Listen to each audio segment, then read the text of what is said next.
The city is baking. The asphalt sizzles. The trash on the sidewalk reeks. The families we pass carry ice pops that shrink with every step, melting down their fingers. Sunlight glances off buildings like a laser-based security system in an out-of-date heist movie, and I feel like a glazed donut that's been left out in the heat for 4 days. Meanwhile, even 5 months pregnant and despite the temperature, Libby looks like the star of a shampoo commercial. 3 times? She sounds awed.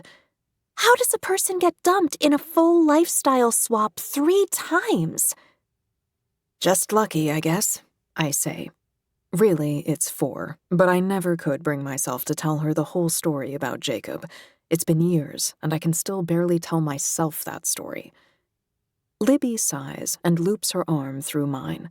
My skin is sticky from the heat and humidity of midsummer, but my baby sister's is miraculously dry and silky.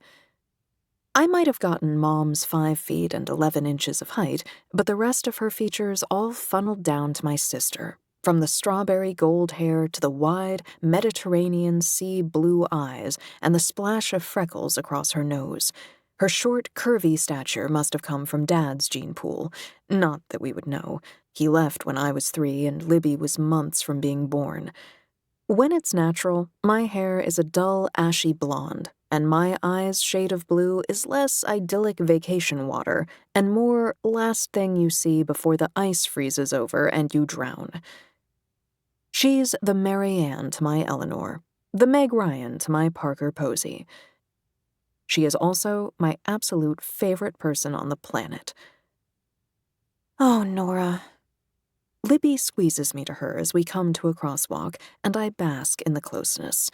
No matter how hectic life and work sometimes get, it's always felt like there were some internal metronomes keeping us in sync. I'd pick up my phone to call her, and it would already be ringing. Or she'd text me about grabbing lunch, and we'd realize we were already in the same part of the city. The last few months, though, we've been ships passing in the night. Actually, more like a submarine and a paddle boat in entirely separate lakes. I miss her calls while I'm in meetings, and she's already asleep by the time I call back. She finally invites me to dinner on a night I've promised to take a client out. Worse than that is the faint, uncanny off feeling when we're actually together. Like she's only halfway here. Like those metronomes have fallen into different rhythms, and even when we're right next to each other, they never manage to match up. At first, I'd chalked it up to stress about the new baby, but as time has worn on, my sisters seemed more distant rather than closer. We're fundamentally out of sync in a way I can't seem to name, and not even my dream mattress and a cloud of diffused lavender oil are enough to keep me from lying awake, turning over our last few conversations like I'm looking for faint cracks. The sign has changed to walk, but a slew of drivers rushes through the newly red light. When a guy in a nice suit strides into the street, Libby pulls me along after him.